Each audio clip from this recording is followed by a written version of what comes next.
Now we're live.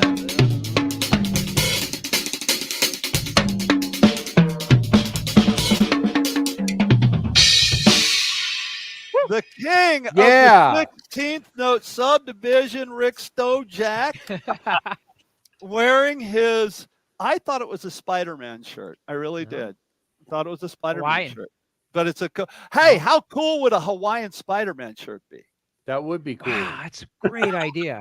I would wear that. I would wear that. Everybody, welcome to Drummers Education Connection. We are here for your drumming needs and your fashion talk of Spider-Man Hawaiian shirts. I hope everybody is having a great day. We have our friend Fred Rock Fisher back today, and we're going to be talking about overcoming setbacks. But before we do that here on Drummers Education Connection, we're going to do what we always do. We want to bring it in with some good stuff, and we also want to remind you that if you want to support DEC, Drummers Education Connection, you can do so through Patreon.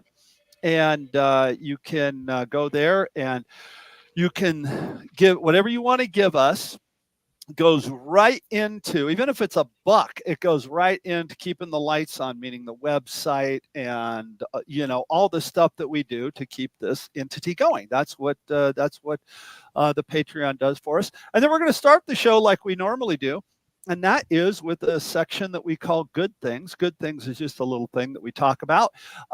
Good things that are going on in our lives, either outside of drumming or in drumming or whatever. And I'm going to be an advocate for our friend Jeremy Steinkohler, who is not here today. They're taking their son Evan to college. So I'm going to say that's a good thing for our buddy Jeremy, who's not here. Evan's knocking it out of the park. And then I'm going to throw it down to San Diego to Rick Stojak. Rick, what's going on with you, buddy? What's going on that's good with you? Well, I'm super excited to announce that I am hosting Zorro the Drummer here at my studio on Saturday, October 5th for two-hour master classes. And I've got room for 10 people, so these tickets are going to go real fast. And we're going to do a technique workshop, and then we're going to do a hand, foot, and timing technique kind of thing, and then a whole essential grooves, which will have a lot of funk and soul and a lot of shuffles and all of that. So I'm so honored to have Zorro back. He's my great friend, my dear friend, my mentor, and I learned so much from him. I studied so much with Zorro, and I'm just so excited to host him back here again. It's been well over 10 years since I've hosted him. And and then he's going to be on the DEC show next Tuesday morning. Yes, sir. What is that? The 24th. So the 24th, Zorro live here on DEC. Woohoo! So how would one go about getting tickets for this? You can call me, you can email me, or you can hit me up on social media, and then I'm accepting Zelle and Venmo advance tickets only, and it's just $60 for the 2-hour workshop. So cool. Bart, you might want to come down. I'm thinking October 5th. Saturday, October 5th. Yeah. If there's a way that I can go from Las Vegas to San Diego, back to Las Vegas in time for sound check, I'm in. Dude, when you said 5th, I was like, oh crap, we're playing in Vegas. Damn it.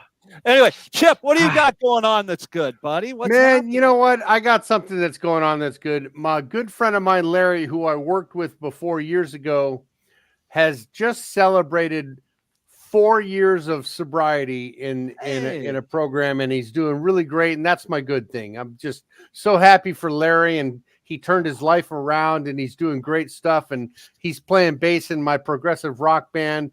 And it's going great. It's really going great. So I'm super proud of him, and that's my good thing. How about you, Fred? That's great. I have a lot of things to be thankful for, but I would say my number one good thing at the moment is coming up this Saturday, the 21st of September.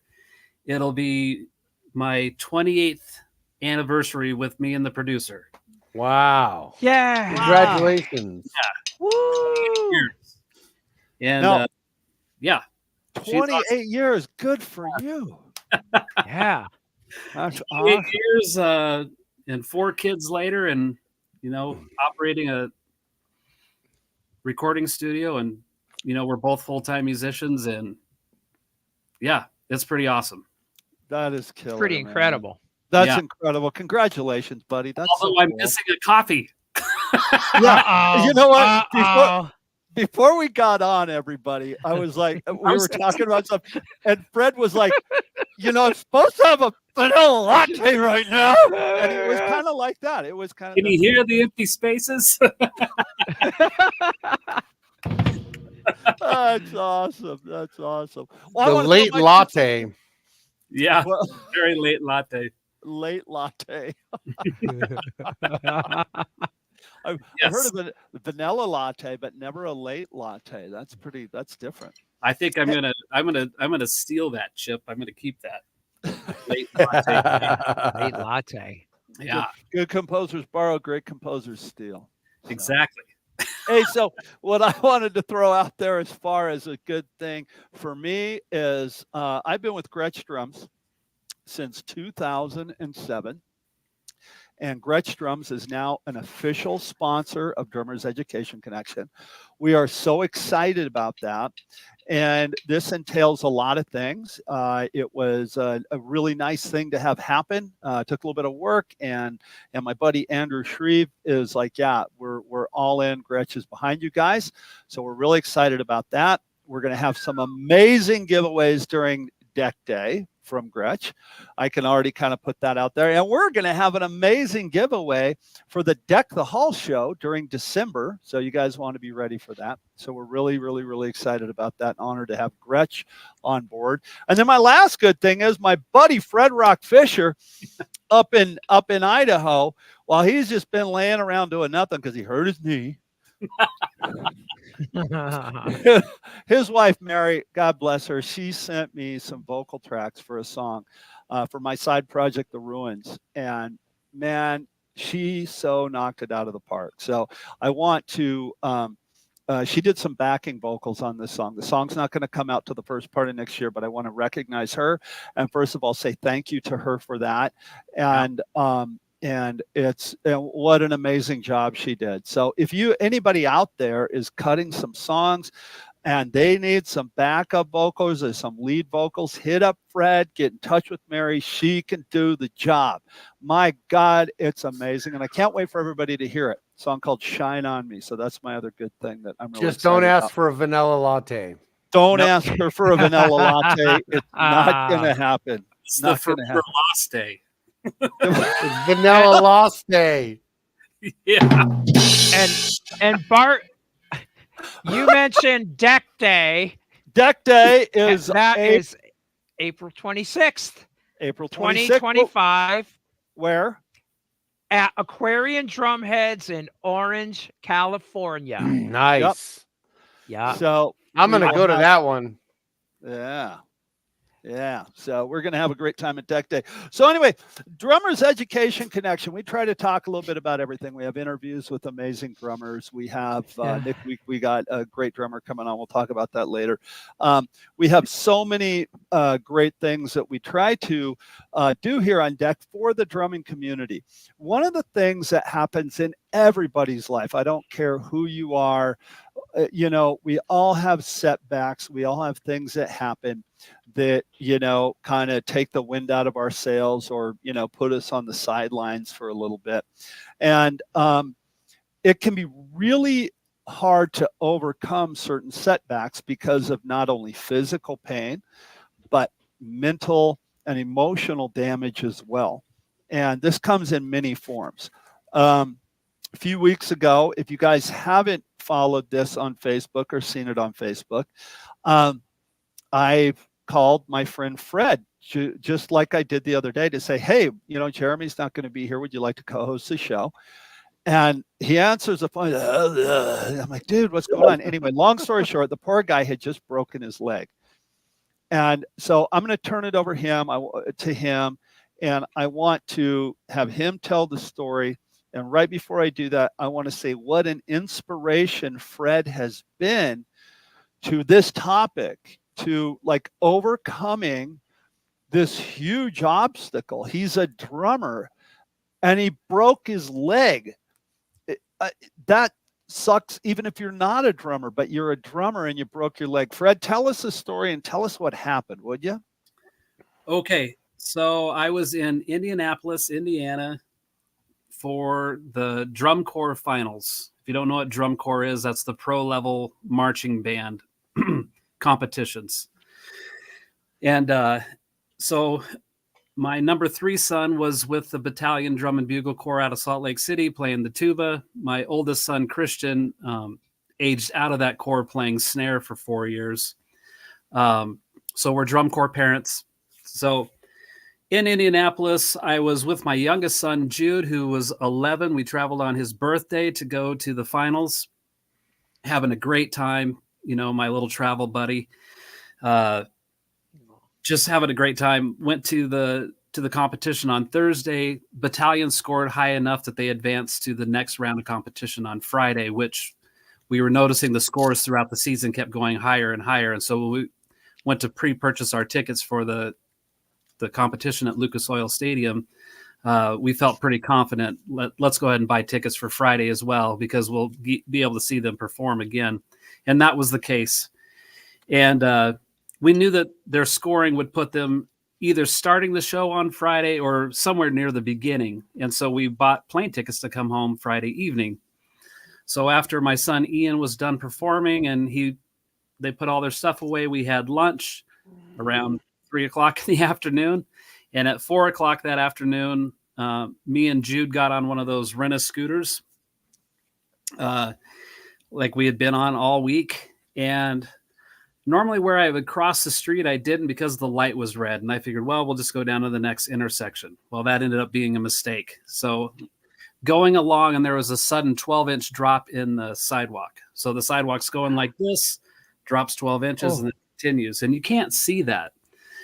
So right when I was on top of that, it was too late, and we crashed. And I was kind of over the top of him facing down, and I went to push myself up and out of the way, and it felt like my leg was missing.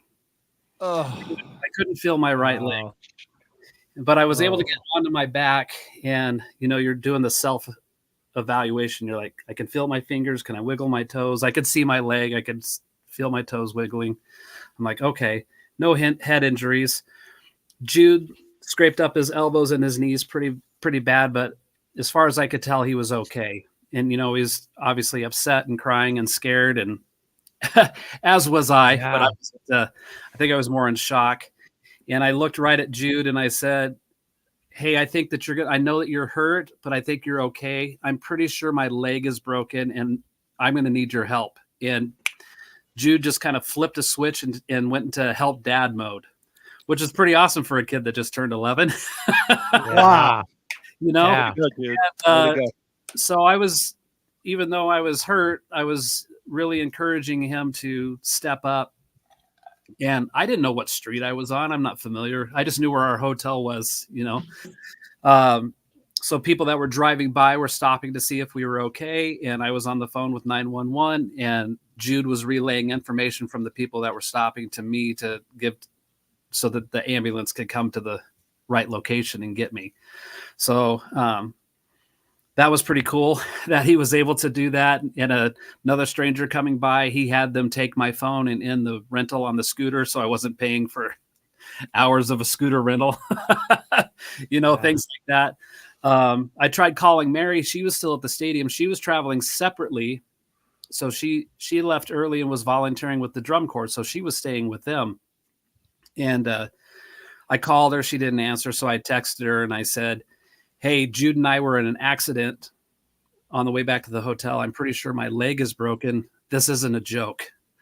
And so she grabbed a rental scooter and came and found me just in time for the ambulance to come get me and take me to the hospital. And of course, you know, at that time we're dealing with like, all right, we're supposed to be leaving on a plane now in 2 hours. That's not going to happen. We didn't know how bad this break was. We didn't know a lot of details.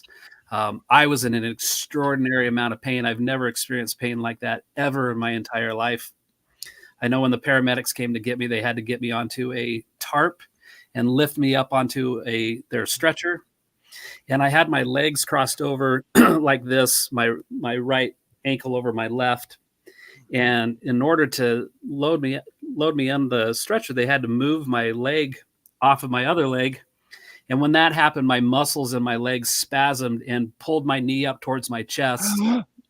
And I just screamed in bloody murder like I was dying. It hurt so bad. I could not. It's hard to describe that pain, but essentially what happened is I took that full brunt of that crash to my right leg. The femur smashed into my tibia, which is your shin bone, and it broke a big piece off, and it shoved that tibia 3 inches to the inside of my leg.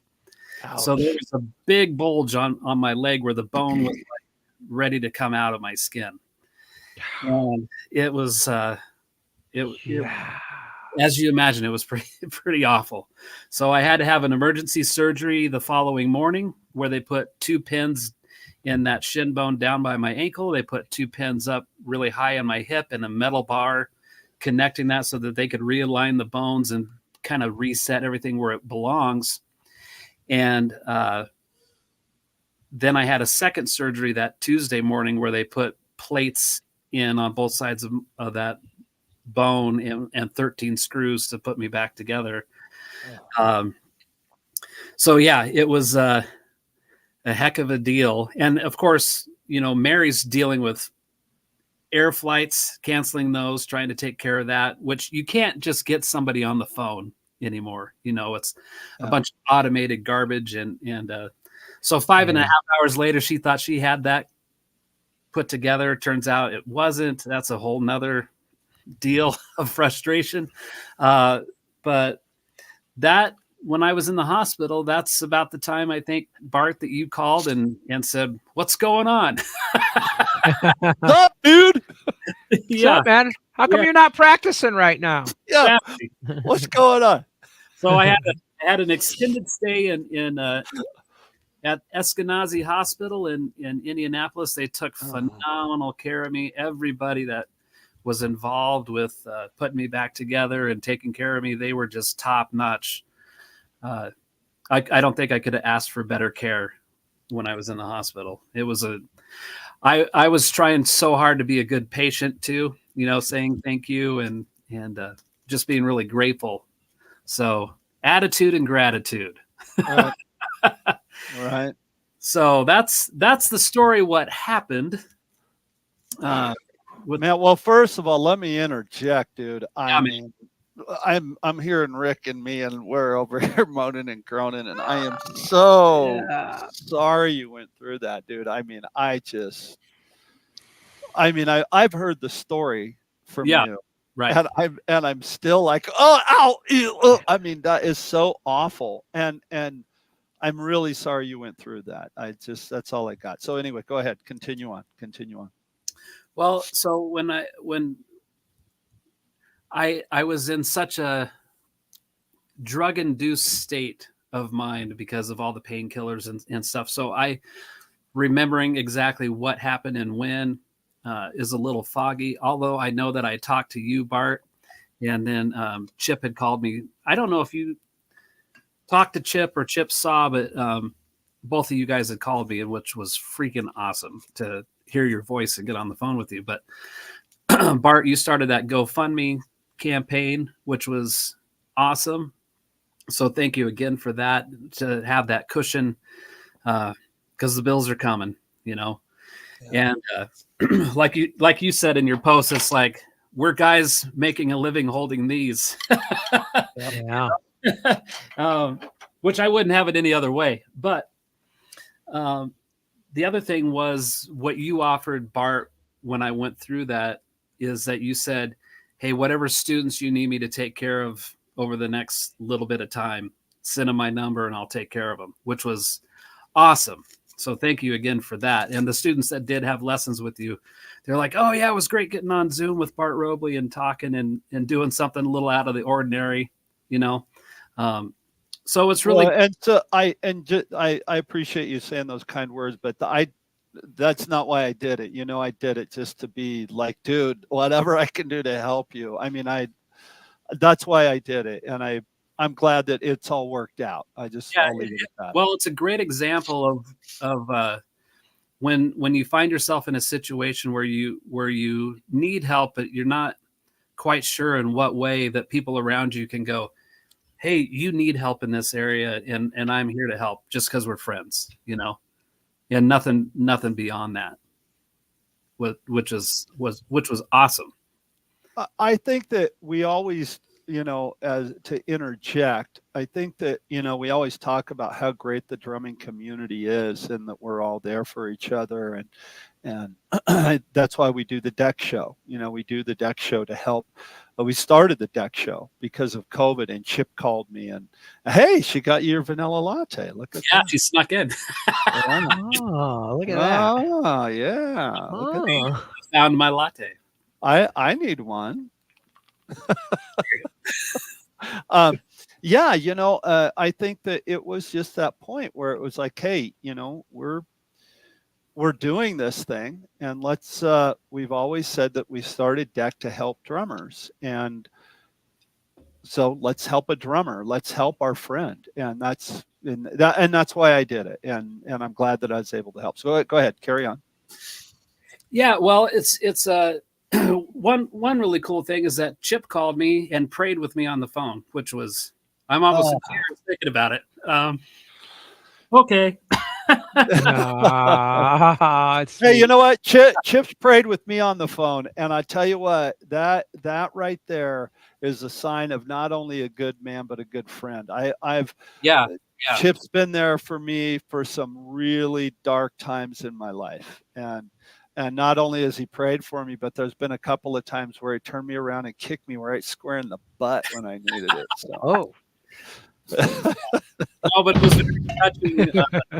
Very touching of Chip to do that. So thank you, Chip. That was awesome. And I've talked to Chip a handful of times, over the last few weeks, and just it's encouraging to get on the phone with your friends and say, hey, you got this, man.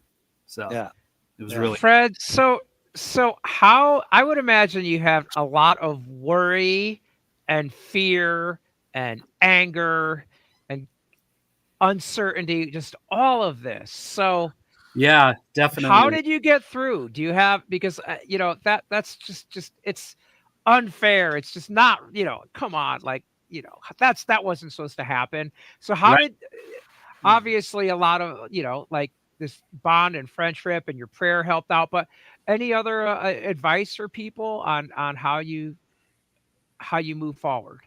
I don't know if it's advice necessarily. I can just tell you how the process is working for me at the moment. Because giving advice once I'm past all of this might be easier to zero in on those things. But yeah, all those things that you said, Rick, are true. The fear, the anger, anxiety, all of that stuff has had a huge role. Aside from the pain of all of this, there's trauma revolved around that. There's a lot of emotional trauma that I was not prepared to experience or participate in. I think part of it was the drugs they put you on kind of mess with your head a little bit, even though that they're helping manage the pain. So I was having like super bizarre dreams in the moments that I did sleep. Things that didn't make sense, a lot of doubt, a lot of worry. Of course, I do have insurance. I'm not sure how much of all that's going to cover. So there's a lot of huge financial concern and worry that's attached to that. Yeah. But I think that's going to resolve itself, so to speak. But I found it at times where I felt like I could easily see myself slipping into a dark hole. Yeah. And trying not to do that. I know I've talked to all you guys individually on the phone and shared some of this stuff, and I don't remember who I told what, but there was a time my mind remembers being on the phone with somebody Mary says I was talking to her. I don't remember. So the way I remember it is I was on the phone with somebody and I was talking in a very weak manner, like, just talking like this, quiet and weak and frail. That's how I was talking. And when I was done, whoever I was talking to, that was over, Mary said, I know that you're hurt and all of that, but like your mental attitude towards it, like try to change how you're speaking to people, like try the best you can to talk in my normal tone, in my normal personality. And she thought that would be really great for the healing process, mentally and physically. And so that really resonated with me when she told me that, was to not talk in that frail voice, which I didn't even realize I was doing, Yeah. I So, remember the day it must have been right after you had the surgery. It was the weirdest thing because I called you and left you a voicemail asking you if you wanted to be on the show.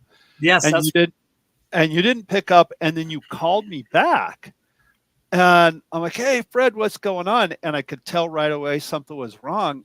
And you said to me, you go, dude, I just had surgery. I broke my leg and they pulled the tube out of my throat. And so I'm calling you to let you know I can't do deck. And I'm thinking to myself, why are you calling me at all? Why are you even calling me, buddy? I mean, and to me, the reason I even say that was because you brought it up. But I think back to the helping other drummers, when you go through you went through this traumatic event, and like you said, maybe you were induced with some drugs, and you weren't thinking clearly because you had just had surgery. They just pulled the tube out of your throat, but you're worried about a drum show. And I think that having, and again, I'm interjecting something that's a little bit bigger here, but having something as big in your life as drumming, and drum students and a band and gigs and all the things that we do, it's so much bigger than you, that you had this giant thing to hold on to. And it's amazing that you had the network of friends around you. It's amazing that you have Mary that's going, hey, look, I know you're hurting. I know you're not doing well, but let's kick it up a notch so you don't slip into like a pity party. And if that's probably the wrong way to say that, but so I don't mean that disrespectful, but I think that's pretty. Yeah. So go ahead. Sorry. Well, I'm a person that I try to stay true to my word. So if I tell somebody I'm going to do something, I'm going to do that thing. And I think I've always been that way, and I have a student of mine who is he is a shop supervisor or shop mechanic manager. There's a better name for it. I can't think of what it is, but he works for a huge auto dealer, like a big dealership. He told me like maybe a year ago that with communication, they have to return every single phone call or every single email within an hour. Like if somebody leaves them a voicemail or an email, if they don't respond to this person within an hour, then they're in trouble with their job. That's how important the communication is with them. And for whatever reason, when he told me that, I thought, I'm going to try my hardest to be exactly the same way, to respond to people in a very timely manner, not to let things hang out there for days or weeks or a month or whatever. Regardless of how busy I am, I'm going to get back to people. And so I've just had that kind of way of thinking going for probably about a year now. And so when Bart, I saw that you called and you were inquiring if I was available, I was like, I have to call Bart back. I wasn't like, okay, well, me laying in this hospital room isn't preventing me from making a phone call, So why not call Bart? Why not? I'm staring at the ceiling, looking at the sign that says call, don't fall. So it kind of had a double meaning. right? Yeah. So Fred, I already fell. I'm going to call. I'm going to call Bart, and I'm going to say, "Hey, thank you, but no thanks." You know, Yeah. at least you wouldn't think, "Man, why is this guy not calling me back? This isn't like him to to to not return my call." You know, so that's what I was thinking about. Was Fred, that it's information. you're like the classic, little league or pro football or midget football or whatever they call it, where the kid falls down. It's like, get up, kid, and get right back to it. That seems like what you've done. Like you love your drumming. You've built this Yes. community and family, and you know, I called you up. I needed some advice on some marching drum heads because you are like the authority of drum corps and marching, and we were talking about some Aquarian heads for marching bass drums and how Yeah. they project. And man, you were there for me. Like you were like boom, right on it, and it was just such a fun conversation. And I know you're going through this, but you're already back to teaching. I Which is am. just incredible. So the title of the show is Overcoming Setbacks, right? Yeah. So, like I said a few minutes ago, like I could see how myself or somebody else experiencing could slip into this pit of despair, and like you said, Bart, like a pity party, um, and things like that. And Bart, I think it was you that I was talking to. It was like, we're a community of drummers, and like this show is by and large to help drummers. So that goes way beyond holding a pair of sticks and playing drums and equipment choices and things of that nature. It's like, what are we doing as human beings for one another? Yeah. So I started thinking about, and with Mary's help too, because she's so a part of all of this, is stop focusing on what I can't do and figuring out what I can do. And can do. Well, what can I do? Worst case scenario is I have this computer with this camera and I get on Zoom with my students and at least have a conversation with them. I'm capable of doing that. I can surf the couch and turn on the computer. But one of my former students, when I got back into town, was available to sub teach for me. So he was keeping most of my students going through that. And then I started feeling well enough I could come out here for a couple hours, and the time I couldn't be here, my sub was here to take over for me. And then not last week, but the week before, I taught everybody on Monday, Tuesday, Wednesday. However, in conjunction with that, I hadn't slept for 3 days. I was just as awake as I am right now.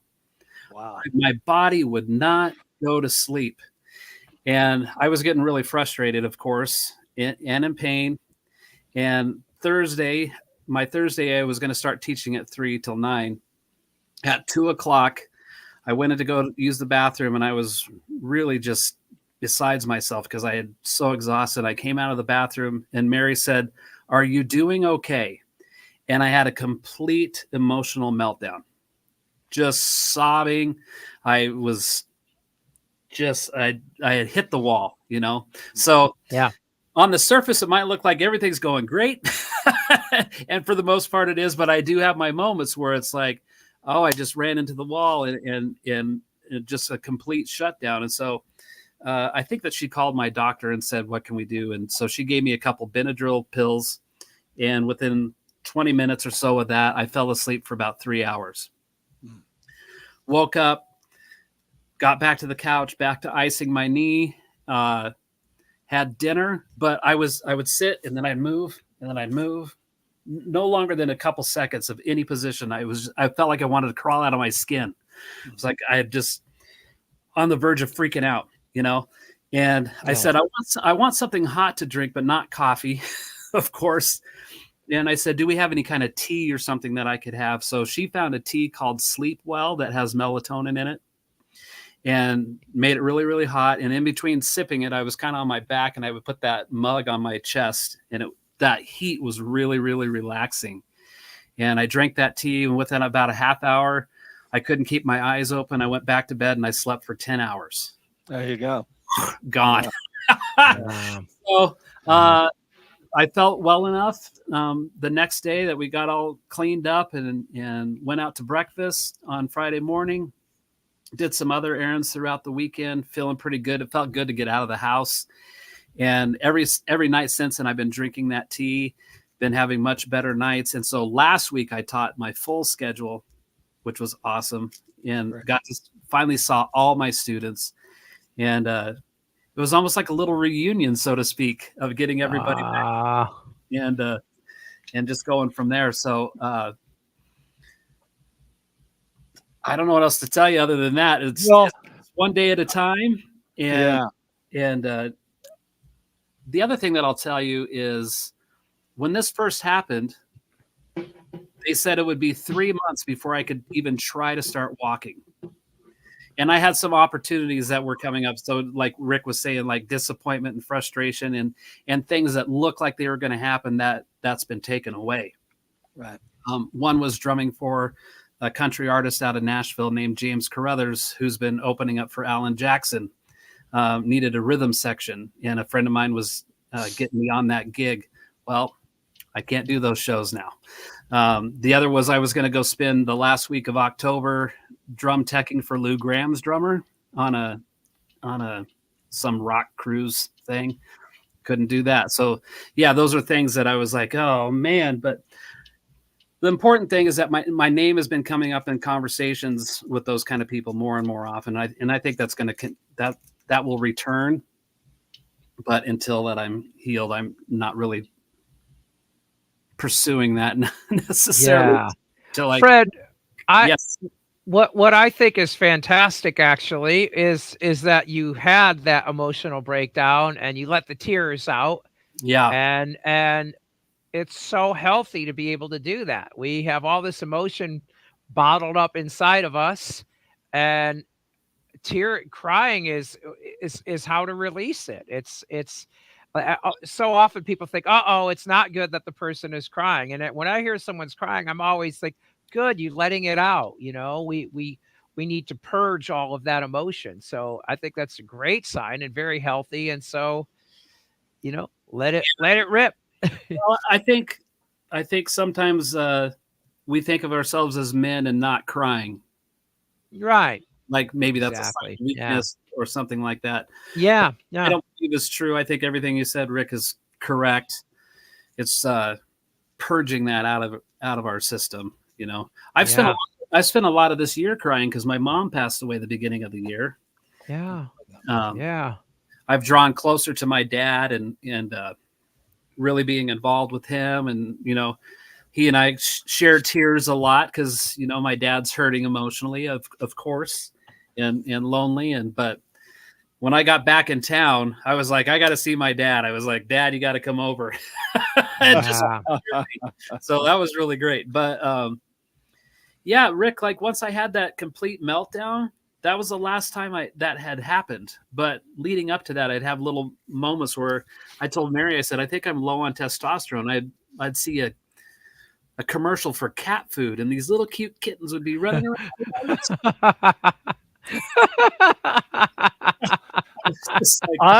I do that every time I see a cat commercial. I bawl like a baby.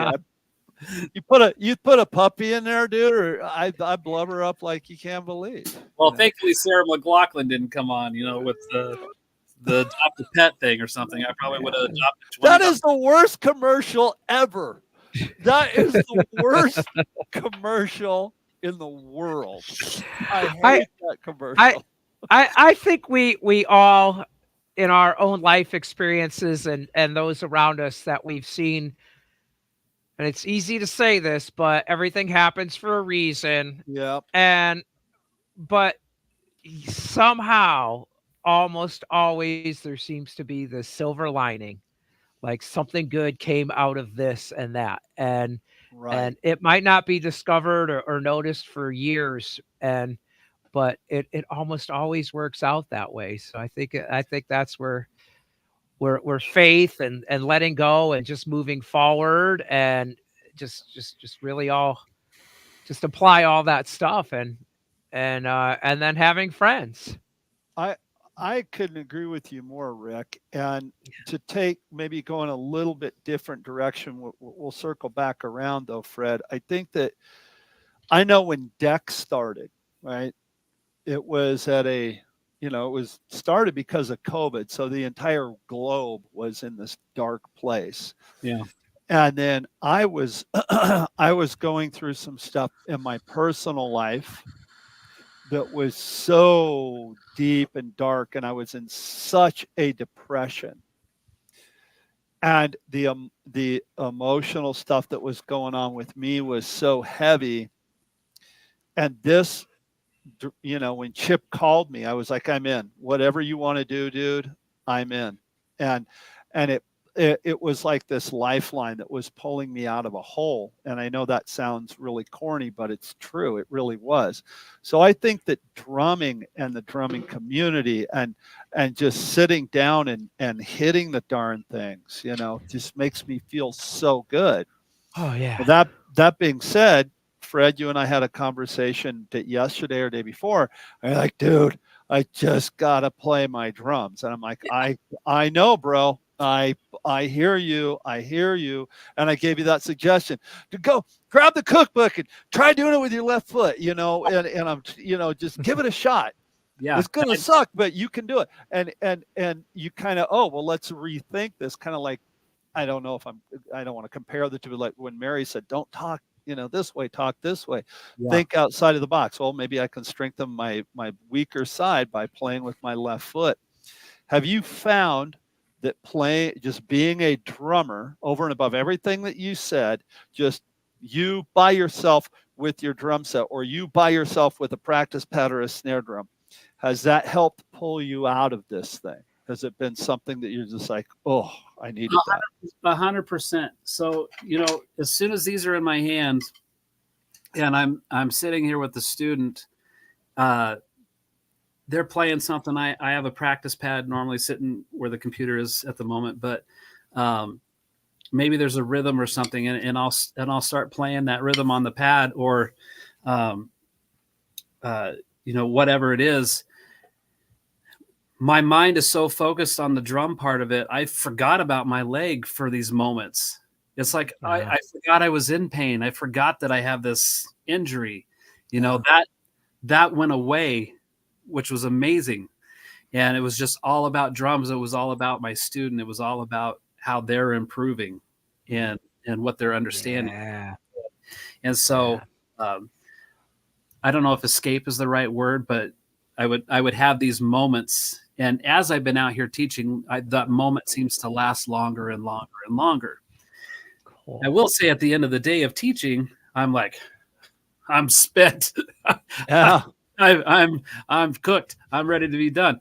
But when I'm out here and I'm talking with my students and visiting with them and finding out what's going on in their lives and what they're working on, I've got adults that take lessons. I got adults that play drums in local bands. I've got kids that are working on marching band stuff right now, or jazz band stuff, and all the things that go along with that. It's just like, oh, I forgot I was broken. Which is awesome. Fred, do you think you escaped the moment, or maybe you were being really present in the moment? That is super great. I think being present in the moment. Present in the moment let me escape from the other thoughts that were in my head. Like, nice. This being connected to my knee constantly, instead of this being connected to the student or the drum pad or, whatever we're focusing on. And, and all my students have notebooks, and I, give them an assignment throughout the week. And sometimes I'm charting different rhythms or whatever. And so my brain is focused on writing those rhythms out, and neat so that they can, they can make sense of what's happening. And so Chip, I think 100% being present in the moment, I think that's probably the top thing. Right. Sure. Right now I'm listening to an audio book, The Power of Now by Eckhart Tolle, is all about being in the moment and being in the present and not living in the past and worrying about the past or missing the past or projecting in the future the problems. It's just being in the moment right now, being very, very present, like when we're playing our drums. Yep. We're always in the moment. We're in that Zen moment, Yeah, like that groove. Like the Japanese term satari. It's Satari. awakening, comprehension, awareness of the moment that you're in, to reach out and touch the table or eat some food, and all of a sudden you're back into the present moment. You know what I mean? With drumming, Yes. that's one of the best things drumming does for me. Yeah. Yeah. Yeah. It's a good name for a band. Satari. Yeah. That's a great idea, Rick. But let's start a drumming band called Satari. And All right. Satari. We'll be a drumming group. Why not? Yeah. That would be, you know what? I have an idea. We're going to talk about this off the air when we hang up. All right. Rick, Rick, if you would send me a link to that book, I would love that. Oh, I will. Okay, cool. Yeah. Same. One if you of could send it to me too, Rick, that would be awesome. All right. I think that self-reflection goes a long way. I have a couple of years ago, I came out with an album called Scavenger. It was my first, my project, my solo thing, with a dear friend of mine, and it's turned into this thing that Mary just sang on Shine on Me. And it's my side project to put my music out there. And in one of the song called Wax On, Wax Off, I'll find a link for it and put it, or Chip, if you could find a link for it. Yeah. It's, Wax On, Wax Off by The Ruins, and put a link in the show. That would be really cool. There's a line in there. It says self-reflection goes a long way. And one of the things that I've been doing personally for the last number of years is really what makes me, what makes me tick, right? Mm-hmm. And everything leads back to the drums, of course. But when you go through a traumatic event like this, what lifts you out of those things? And I think that, Chip, your question was so poignant, and Fred, your answer was so great, that you have to be here in the moment. So even though, and also, I mean, everything, Rick, what you said, when something happens and it sucks, it's hard to sit there and go, well, this happened for a reason, but hindsight's always 20/20. Yeah. And you don't know none of us know, what's going to be down the road. Down the road, this could be such a blessing in disguise for you. You don't know what it is. How is having a broken knee going to help my drumming career? Well, I bet you dollars to donuts, 5 years from now, you're going to go, if I never would have broken my knee, this wouldn't have happened, Well, not only that, but if just to get away from myself, how does breaking my leg benefit other people? So there you go. The story attached to that, or not that I'm trying to shine light on myself necessarily, but some people get inspired by these kind of stories, and it's very inspirational. Maybe. I gotta say that the way you're handling this. I'm sorry for interrupting. No, it's okay. I apologize, but the way you're handling this, Fred, is so inspirational. It's huge. It's amazing. Sorry, didn't mean to interrupt. No, and Matt Starr called me like a week and a half ago and said almost word for word what you just did, Bart. Is I owe a lot of my present drumming career success through Matt's friendship and his coaching, which I got on the ground floor of all of that. So when he started his thing 10 years ago or something, that's when I first met up with him. And that just kind of sent me on a path. So when Matt saw that I was going through this, he thought that the way I was handling it, just like you said, was inspiring. So he called not to talk about coaching, not to talk about shop, but just like genuinely concerned, but also to say, man, the way that you're handling this is pretty extraordinary. That's a Now, good dude right there. yeah. For sure. And it was great to talk to him because I hadn't talked to him on the phone for quite a while. But yeah, so not only like does this injury benefit me in some way down the road, but if somebody's looking from the outside and said, hey, here's a drummer that broke his leg and he remained positive throughout this whole thing, you know, I can play this gig even though I've got a cold.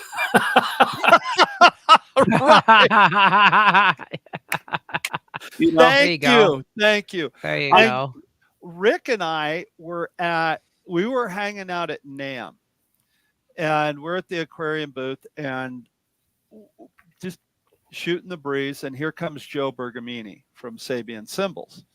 And Joe and Rick and I are friends, and I don't remember how it happened, but we had made our way to the front of the convention center. And so now the three of us are out there talking, and Joe had a terrible accident last year, and he broke and he's plays on Broadway. I mean, he's like all of us. He's out there working, teaching. He broke his wrist in a mountain biking accident, and he couldn't even move his wrist. Now, much like I felt really stupid because much like you just told us about your leg break, he told us about his wrist break. And much like when you were talking about your leg break, I'm cringing and like going, ow, and I'm hearing what you're saying, but I'm like not hearing it, you know, because it's just the pain.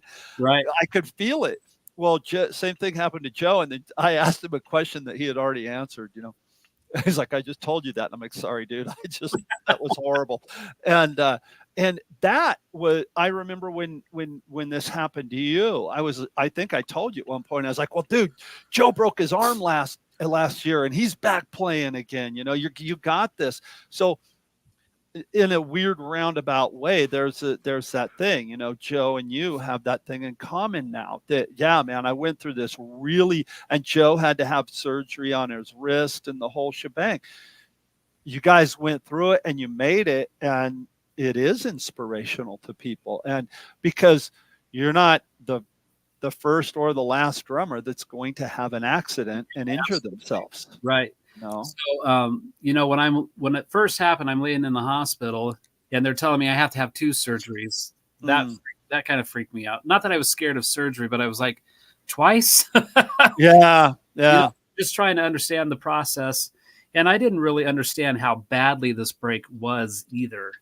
And the surgeon told me, he's like, so the name of the break, if anybody wants to look it up, is a tibia plateau fracture. So if you look that up, you can see what that is. Sounds awful. Yeah. Well, you sent me like a picture, the X-ray. I was like, ah. Yeah. Yeah. So of those, I think I made that sound. Of those type of breaks, I have one of the worst ones you can get. So it was like, oh man, this is completely insane. But you know, when they're telling you, you know, you're not going to be able to put any weight on it or try to walk for 3 months. That was hard words to hear. And like, am I willing to accept that time frame? Like, can we shorten the curve somehow? I don't know. But it seems so far away. So that puts me to the day would be November 5th. Today is 5 weeks post-op from the second surgery. So here I am at almost the halfway mark, which 5 weeks ago seemed so far away. So I have a lot of road ahead of me, but I also have a decent road behind me as well. And so now that I can see progress and I can feel progress, every new day is like I'm one day closer to being back to 100%. Are you putting any weight on it yet? Are you walking at all? No weight. I call it my stroller, but it's a walker. I have a walker to hop along behind. See what you got to do is you got to like wrap it with something and put some flames and skulls on it. Oh, there you Yeah. go. That would be so rock and roll, dude. Custom. Get But some side pipes. I'm doing this motion a lot, and when I first started doing that, my arms were so taxed. Now I can get around the house, and when I'm done doing that, I don't. So I'm getting a lot of upper body workout. But Can I show this picture? Can I Yeah. try to? Okay, let me see if I can. Let me switch to the sky cam here. I'm going to go to the wrong one. I always do. nice. Okay, so I don't know if this. Okay, so wait, hold on, wait for it to kind of go dark, and you'll see it here in just a second. Come on. Well, those bones shouldn't be touching. That's a start. Right. Well, Ouch. in a second, you'll see it when it like goes to shut off. It Maybe hold it a little bit lower. look. Yeah. Oh. Break. That is gnarly, man. Oh Yeah. God, Yeah. That's no fun. no fun at all. Yes. Wow. So going into so let's say that somebody out there, and it's not even a leg break. Okay, let's say somebody out there watching this is going through a dark time in their life. And Chip and I have talked about this on the show. We did a show on it, on overcoming alcohol and getting past that. And that was dark times for me and him both. Let's say that somebody's going through something like that, or they're going through a divorce, or what advice would you give them, Fred? What piece of advice, no matter what the emotional trauma is, if they're a drummer, a musician, what advice would you give them? Well, at first it might seem silly to say, but all of this stuff is so temporary. You know, even though you're like I said, when I was in the beginning of that, I already knew that in my head that that's a temporary thing, that it's going to get better. There's resolution coming. The other part though is don't wait to seek help or advice from somebody that maybe has already been through it, that they can offer better words to you than what I can, just generally speaking here in the moment. But so for me, you know, there's not a lot of people within arm's reach who have had the same experience. So I was watching YouTube and seeing how the surgery went, and I started finding these people that were sharing their story on YouTube, which led me to finding a group on Facebook that's directly related to this type of break and the amount of people that have had similar breaks in their leg, and sharing their story about the emotional side of this, their recovery time, all the things that they're experiencing. So for me, that was a really good group of people to join, even though they're complete strangers. We can all empathize and sympathize with each other of what we're going through. We're all sharing this experience together. And, you know, there's people that are on the other side of that too, that say, you know, hey, this is going to get better. It sucks right now, but it's always going to get better. So that would be the first thing, is just letting them know that there's a better day coming. You just got to weather that storm. But in addition to that, reach out and grab a hold of people that can actually help you, that have been through that experience already. So I'm assuming, like you guys talking about alcohol, you know, finding support groups that deal with exactly what you experienced. You know, I've never experienced the alcohol problem myself, so I wouldn't be somebody to lean on necessarily with that, if that makes sense. But No, Fred, that principle is the same thing that affects a lot of people when a setback happens or a failure occurs in your life. It's so easy to get wrapped up in yourself and to just only see your immediate world.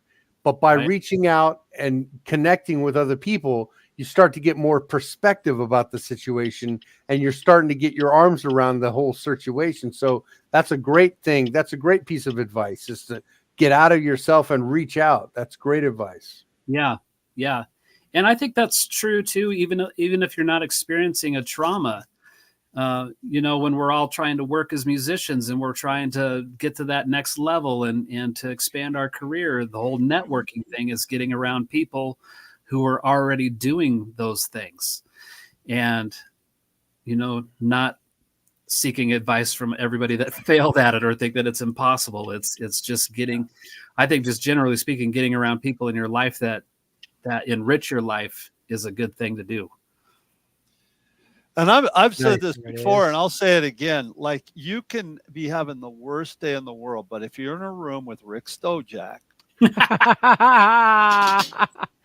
no way. Aw, brother. There's no way to be in Oh, a man. bad mood around Rick. The Ah, guy, I could be having the crappiest day, and Rick will call me, and I can't pick up because I'm in a lesson or something's going wrong. Oh, I got to call Rick back. And just thinking about it, I'm like, I'm better.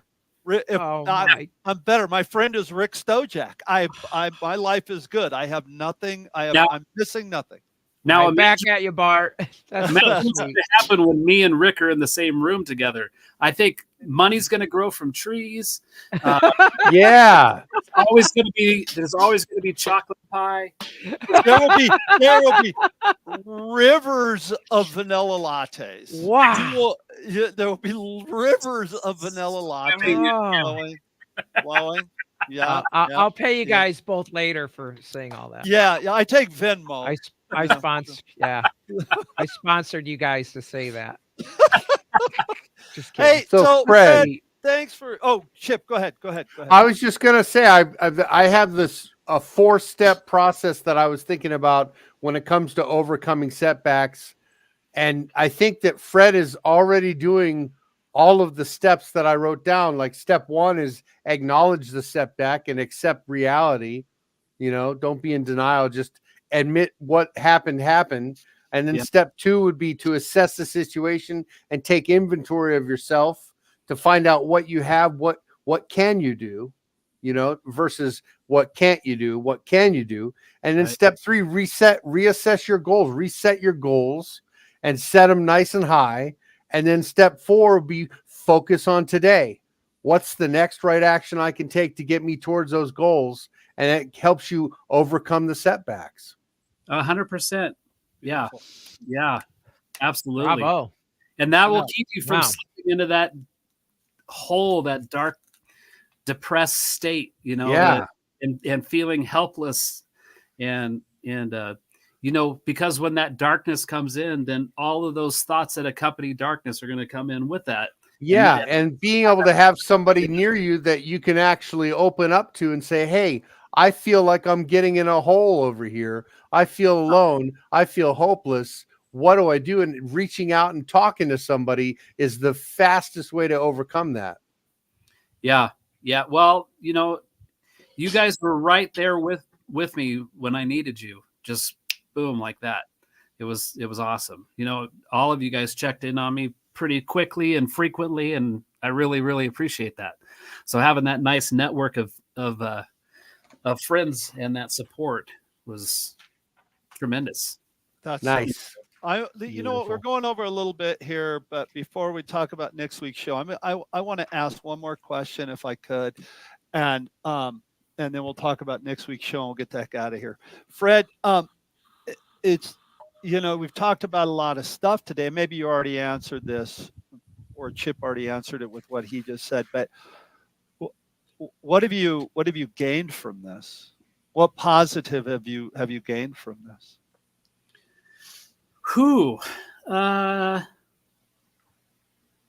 What positive have I gained from this? I'm not sure, like big picture stuff necessarily. I'm just trying to take every day one day at a time, and then at the end of that day, I'm like, oh, I did that on my own today. I didn't need Mary's help to do that. So it's these tiny little small little victories that keep adding up to a larger and larger thing. I don't think, in my mind, at least at the moment, there's not some big, huge, major thing that's happened. Then I said, oh, I overcame whatever that thing is. Me being able to shower on my own, that, I have a special shower seat that I can get in and out. I'm able to take care of myself as far as that goes, where before I was just kind of like a rag doll in there, like, oh, you gotta clean. You know, I can take care of myself. Like, those are nice little victories to have. Yeah. Nice. Good. Well, that's great. Hey, so Beautiful. Rick, Fred, thank you so much for coming on the show today, talking about this. I think this is going to be inspirational for a lot of people. Maybe not with a broken leg, but with something else that they're going through in life and how to get through it. And not just if you're a drummer. If you're a drummer, you have a support network around you. If you're going through a hard time as a drummer and you're seeing this video or hearing this podcast, RickStojakDrumStudio.com, ChipRitter.com, JeremySteinkoller.com, FredRockFisher.com, BartRobley.com. Reach out to one of us. We'll be more than happy to talk, help you out, and do whatever we can to help you with something, whatever we can do. Rick, who do we got coming on next week, brother? Zorro the drummer of Lenny Kravitz fame, the commandments of R&B drumming, and his amazing new book, Maria's Scarf. He's going to talk about all of that stuff and answer any of your questions. He's a true legend in drumming, and I'm really excited that we're going to get to talk with him next week. I'm looking forward to that too. Hey, looking forward to that. Our brother, Jeremy Steinkoller, who is off taking Evan to school. Best of luck with that, buddy. We will see you guys next week on deck. Rick, you're going to play us out, but before you do that, nobody hang up after we're off the air, because I want to throw something at the three of you guys. So, Rick, go, baby. Play.